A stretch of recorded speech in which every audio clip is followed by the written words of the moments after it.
कंपनीवर कब्जा करून कंपनीत घुसून महिलेचा विनयभंग प्रकरणी 22 जणांवर गुन्हा दाखल।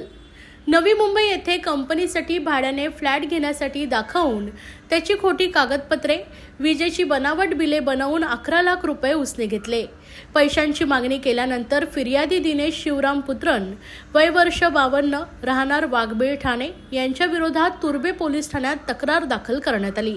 त्यानंतर 27 ऑक्टोबर रोजी आरोपी वीरेंद्र सिंग व संग्राम सिंग तसेच 15 ते 20 अनोळखी इसमांनी हातात लाकडी बांबू व लोखंडी रॉड घेऊन कंपनीमध्ये प्रवेश करून कंपनीतील कम्प्युटर व इतर साहित्याचं नुकसान केलंय व कंपनीच्या कर्मचाऱ्यांना कंपनीतून बाहेर काढून कंपनीला आतून कुलूप लावून म्हणेंचा विनयभंग केल्याचा गुन्हा तुर्भे पोलीस ठाण्यात दाखल करण्यात आलाय।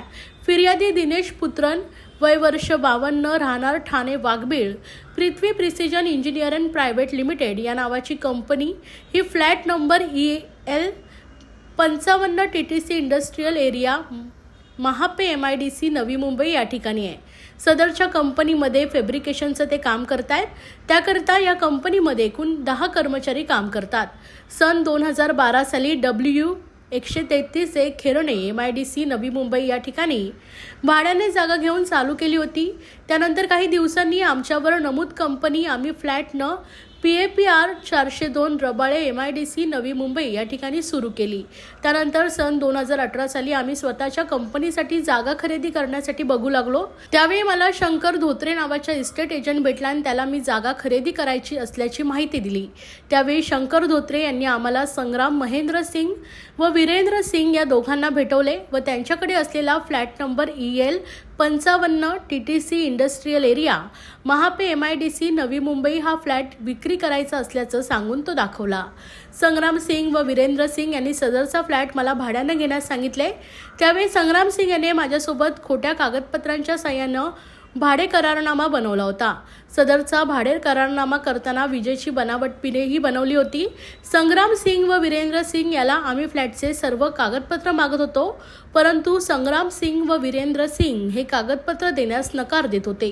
फ्लॅटचे मालक डॉक्टर गुल वासवानी यांच्यासोबत विचारणा केली असता त्यांनी सांगितले, वासवानी हे भारतात राहत नसून ते अमेरिकेत राहत आहेत। त्यावेळी मी संग्राम सिंग व वीरेंद्र सिंग यांना फ्लॅट खरेदी करायचा असून वासवानी यांच्याशी भेट घालून देण्याबाबत विनंती केली असता त्यांनी टाळाटाळ सुरू केली। यावेळी या दोघांवर मला संशय आल्यानं मी डॉक्टर गुल वासवानी यांची माहिती काढून वाशी येथे त्यांच्या घरी भेटण्यास गेलो। त्या ठिकाणी डॉक्टर मुल वासवानी यांच्याशी बोलणं करून सन 2021 मध्ये फ्लॅट नई EL 55 TTC industrial area Mahape MIDC Navi Mumbai हा फ्लॅट खरेदी केला। त्यानंतर आरोपी वीरेंद्र सिंग व संग्राम सिंग व 15 ते 20 अनोळखी इसम हजर होते। त्यावेळी कंपनीमध्ये आत जाण्याचा प्रयत्न केला असता तेथे असलेल्या वीरेंद्र सिंग व संग्राम सिंग यांनी आम्हाला आत जाण्यापासून रोखले। त्यावेळी माझे कंपनीतील कर्मचारी नामे आरती गौड, पवन, मोती, संतोष, शैलेंद्र व अनिल जाधव हे त्या ठिकाणी माझ्या वडिलांसोबत हजर होते। त्याचवेळी आरती गौड या महिलेचा विनयभंग करून कंपनीवर कब्जा जमवण्याचा प्रयत्न केला। या प्रकरणाबाबत तुर्भे MIDC पोलीस ठाण्यात एकूण 2 जणांच्या विरोधात गुन्हा दाखल केलाय। पोलीस अधिक तपास करत असल्याचं त्यांनी सांगितलंय।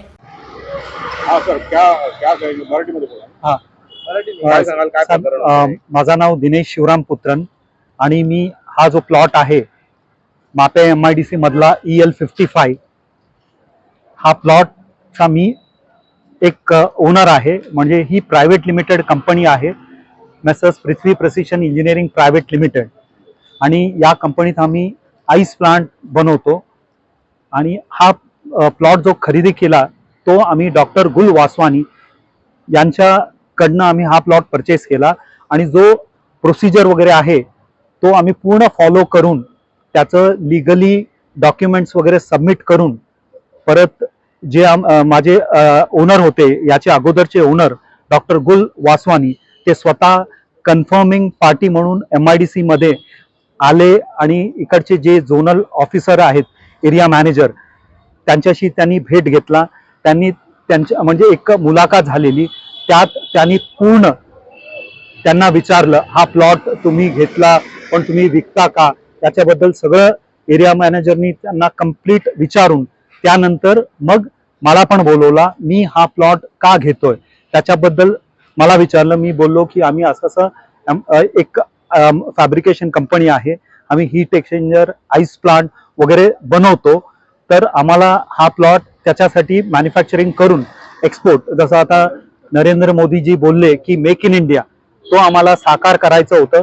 म्हणून हा प्लॉट आम्ही घेऊन त्याला एकदम लिगली डॉक्युमेंटेशन वगैरे करून आम्ही परचेस करून 2 वर्षापासून आम्ही या प्लॉटमध्ये काम करतोय. तर अचानक एक दिवस मला पोलीस स्टेशनवरनं समन्स आला की असं असं माझ्यावरती कोणी कंप्लेंट केलंय की हा प्लॉट काहीतरी त्याच्यामध्ये प्रॉब्लेम आहे. मग मी त्या साहेबांना, पहिले होते कदम साहेब, त्यांना पूर्ण माझा स्टेटमेंट दिला. त्यानंतर माझे ॲडव्होकेट पण आले, त्यांना सगळं स्टेटमेंट देऊन सगळं तो मॅटर क्लिअर झाला. त्याच्यानंतर एक 6-8 महिन्यानंतर मग जोशी साहेब, त्यांनी मला बोलवला, समन्स दिला. त्यांना पण मी बरोबर सगळं डॉक्युमेंट्स वगैरे देऊन त्यांना पूर्ण उत्तर देऊन रिटर्न एक हे पण दिला, स्टेटमेंट पण दिला. आणि मी निवांत आपलं काम करत होतो. मला ऑर्डर्स पण भरपूर होत्या, व्यवस्थित आम्ही इकडे सगळं काम चालू केलेलं. तर अचानक एक दिवस एक ऑफिसर आले, मला पोलीस स्टेशनला घेऊन गेले आणि मला तिकडे त्यांनी अटक केला. अटक करून दुसऱ्या दिवशी कोर्टात मला हजर केली आणि हजर केल्यानंतर मला घेऊन आले. त्याच्यानंतर दुसऱ्या दिवशी मला भरपूर मारलं, हात असं पुढे करायला सांगितलं आणि हातात भरपूर त्यांनी मारलं मला आणि माझी हाल केली. एकतर कसं होतं, माझा हा पहिला एक्सपिरियन्स, त्यामुळे मला काही समजत नव्हतं मी काय करावं. त्याच्यानंतर मला 6 दिवसानंतर कोर्टात हजर केली. तर तिकडे पण मी घाबरलेलो. माझ्या घरच्यांना, मला जेवढा दिवस तिकडे होतो 6 दिवस, कोणालाही मला भेटायला दिलं नाही. एकदम मला कोंडून ठेवला आणि मी जेवण पण करत नव्हतो. मी एकदम घाबरलेलो. यासाठी घाबरलेलो की मी बोललो माझं सगळं माझ्याकडे कागदपत्र आहे आणि मला बँक लोन देते, त्याच्यानंतर माझ्यावरती हा कारवाई का केलं, माझं काय चूक आहे, याच्यावरती माझ्यावरती हा कारवाई का करावं. त्यामुळे मी पूर्ण घाबरलेलो.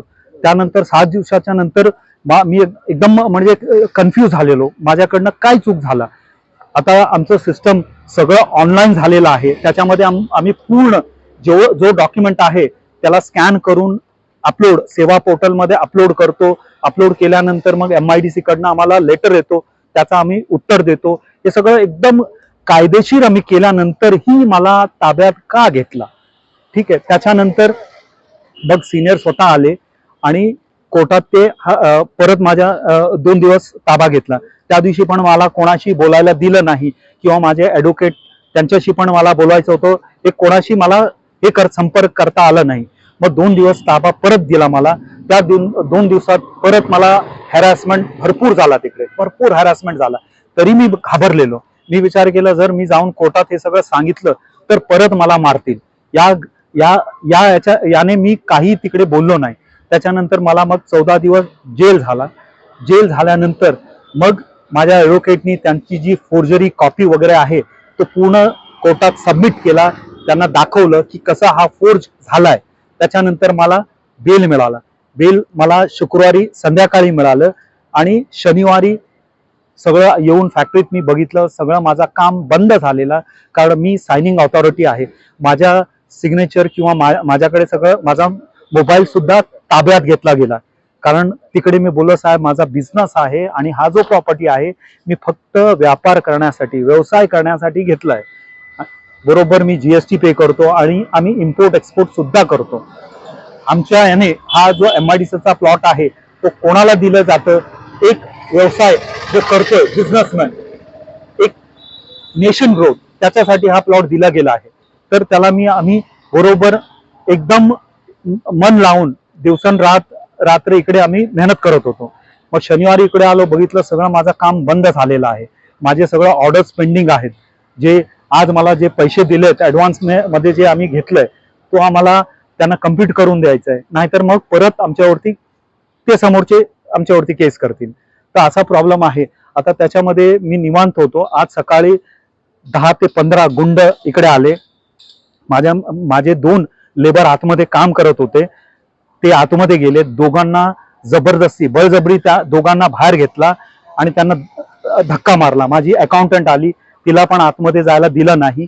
मग मी राहायला वाघबीळ ठाणे, तिकडून मला माझं जो कामगार आहे त्यांनी मला फोन केल्यानंतर मग मी लगेच निघालो. ट्रॅफिक असल्यामुळे मला इकडे वेळेवरती येता आला नाही, म्हणून मी माझ्या वडिलांना फोन करून त्यांना मी रिक्वेस्ट केला की आपण येऊन बघा जरा काय झालंय. ते इकडे आले, त्यांना पण आतमध्ये जायला दिलं नाही, त्यांना धक्का मारून त्यांना खेचून बाहेर काढला.